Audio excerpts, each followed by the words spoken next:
Music.com layout track.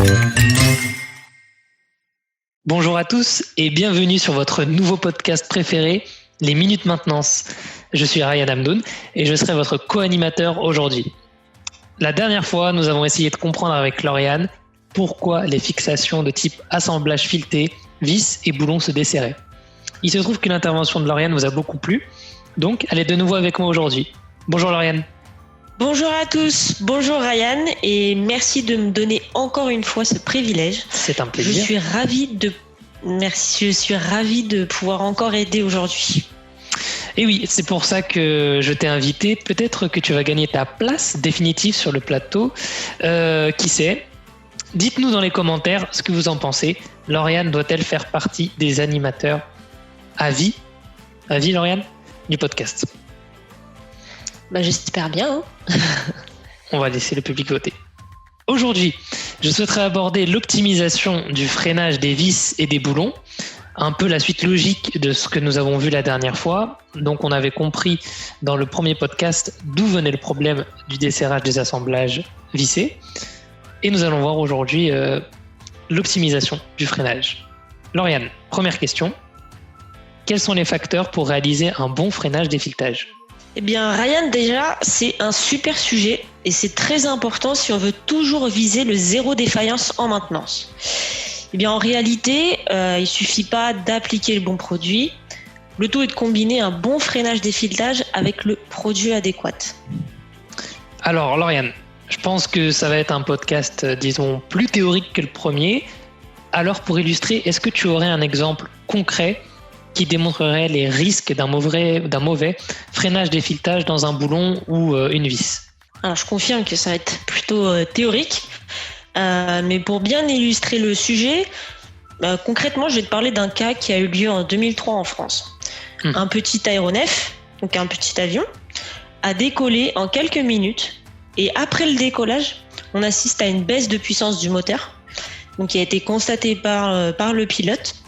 Et le pilote a donc pris la décision de se poser dans un champ et non pas dans un aéroport. Donc, et à la suite de cet accident, l'expertise de l'épave a montré que le moteur était quasiment désolidarisé de l'avion. Donc là, la question qu'on se posait, pourquoi ? Puisque, à savoir que le carnet de maintenance de l'avion était totalement à jour.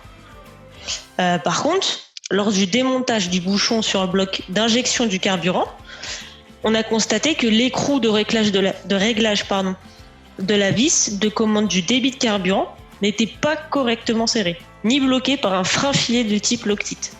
Lauriane, ça fait peur. Ça fait peur quand ça touche des choses au quotidien. C'est ça. Et ça prouve vraiment l'efficacité et je dirais même l'indispensabilité qu'ont les méthodes de freinage d'effiletage. Ça touche notre quotidien, ça peut ruiner des vacances, si je puis dire. Mais du coup, pour toi, qu'est-ce qui a entraîné la non-application d'un frein filet ? Un accident ? Oui, je sais ça. Ça, je l'ai compris. Mais d'un point de vue technique, Lauriane. Non, en fait, la non-application de l'adhésif Loctite, donc du frein filet Loctite, a entraîné l'absence du blocage de l'écrou et a permis ainsi son desserrage, vraisemblablement sous des sollicitations vibratoires liées à une utilisation normale de l'avion. Justement, Lauriane, dis-nous-en un peu plus là-dessus. Qu'est-ce qu'on entend du coup par un bon freinage d'effiletage ? Alors, il est important de comprendre comment fonctionne d'abord une fixation filetée. Donc, lorsque tu appliques un couple de serrage sur le boulon, la vis est mise en tension. Ensuite, elle est étirée et l'assemblage est serré à la force requise. Et ce serrage sera obtenu par les frottements sous tête, les frottements dans les filets. Et dans un boulon standard, du fait de la rugosité du métal, il n'y a environ que 10% de la surface qui est en contact avec les forces de frottement. Le reste, c'est du vide, du jeu dans les filets. Lauriane, tu me connais. J'ai besoin d'une image concrète. Peux-tu me donner une image pour bien comprendre ? Tu as bien raison, parce que c'est vrai que c'est un petit peu compliqué. En fait, il faut imaginer des pics et des creux qui ne sont pas toujours bien en contact. Mais comme on l'a vu précédemment, cette fixation sera soumise à diverses contraintes, relaxation, dilatation thermique des matériaux, l'autodesserrage, ou encore la corrosion. Il faut donc freiner pour éviter que l'assemblage fileté se desserre, la fixation se desserre, mais surtout toujours penser à votre couple de serrage et la tension de serrage dans la vis. Par rapport à la corrosion, je vous invite à écouter notre dernier podcast. Nous avons fait une blague très intéressante à ce moment. Non, je rigole. Hein. Merci beaucoup pour tes précisions, Lauriane. Du coup, à quoi il faut penser exactement, selon toi ? Ce qu'il faut penser, c'est lorsque les vis et les écrous sont soumis à de fortes contraintes, la tension de serrage doit résister à tous ces efforts externes. Donc c'est un élément à prendre en compte lors de l'assemblage, mais il faut également prendre en compte les contraintes dues à l'utilisation que je vous ai citées juste avant, la corrosion, la dilatation thermique, etc. Et pour éviter le desserrage, l'assemblage doit être le plus résistant possible. Et donc les freins filets liquides, freinent et étanches, ce qui contribue à augmenter la résistance et le maintien de l'assemblage fileté. Donc, si je te suis bien, tu insinues qu'il faut bien faire attention au couple de serrage. Et ce couple de serrage va permettre d'obtenir la bonne tension dans la vis. C'est bien ça ? Exactement, Ryan, ça y est. J'ai compris. Je l'ai. I got it.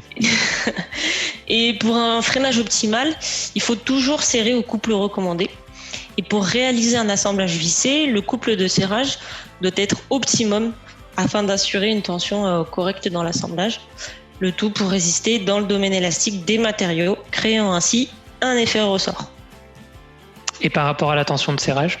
La tension de serrage d'une fixation vissée, quant à elle, doit assurer la rigidité du montage. Donc cette tension va être calculée en fonction de nombreux paramètres, les matériaux, la dimension de la visserie, le coefficient de frottement, etc., etc. Je vois. Je vais maintenant te poser une question qui peut sonner bête, disons. Lauriane, Question bête. On sait jamais. Qu'est-ce qui différencie un bon d'un mauvais freinage défiletage ? Ok, je vois quand tu disais question bête. Non, je rigole. J'espère. C'est simple. C'est simple, Ryan. Si la fixation se dessert, ton freinage est mauvais. C'est vrai. Et c'est logique. Je vous renvoie d'ailleurs à notre dernier podcast sur le desserrage des fixations. Je vous invite à aller le réécouter pour avoir plus d'informations sur le mauvais freinage du coup. Sur le desserrage des fixations, c'est ça. Qui dit desserrage des fixations dit mauvais freinage. Exactement, Ryan. Ça y est, tu l'as. T'es un expert. Pas encore. Il reste encore des podcasts avant de devenir un expert. C'est vrai. Très bien. Merci, Lauriane. Pour finir, quel serait ton conseil pour optimiser le freinage défiletage ? Afin d'optimiser le freinage, donc l'Octite s'adapte à tous les types d'assemblage vissé en jouant sur différents critères, type viscosité, résistance du produit, démontabilité, durabilité, etc. Je savais que tu allais me parler de l'Octite. Et en fait, tu peux trouver de nombreuses applications, notamment sur les véhicules, les écrous sécurisant les freins, les écrous de serrage de transmission sur moto, boulons d'assemblage de culasse, etc., etc. Franchement, il y a vraiment beaucoup d'applications. Donc l'Octite est la solution à ce problème. C'est ce que je recommande en tout cas. Je dirais même que ça permet de ne pas laisser une vis devenir un grand problème. Exactement. Bon, tu m'as parlé de l'Octite, ce nom revient souvent, mais est-ce qu'il y a d'autres méthodes ou solutions de fixation dites conventionnelles qui peuvent freiner les filetages ? Absolument, mais ce ne sont pas les mêmes coûts ni les mêmes avantages. Et ça, c'est encore un autre sujet, Ryan. Tu as de très très bonnes idées. Je sais, écoute, sinon je ne ferais pas de podcast. Mais c'est bien. En tout cas, nous avons trouvé le sujet de notre prochain podcast. Lauriane, une nouvelle fois, merci pour ton temps. Merci pour ton expertise. Merci pour tout. Merci à toi, Ryan. De rien. J'espère que tu vas faire partie des chroniqueuses à vie. Il n'y a plus le choix, là. Il n'y a plus le choix. Oui, tu vas être dans le Hall of Fame des minutes maintenance. En attendant, ce que je vais faire, nous allons vous mettre en commentaire le lien pour que vous restiez informés des actualités Henkel Loctite, ainsi que le lien vers notre précédent webinar. Surtout les amis, portez-vous bien et faites attention à vos machines et équipements. À la prochaine. Ciao. Freeintromusic.com layout track.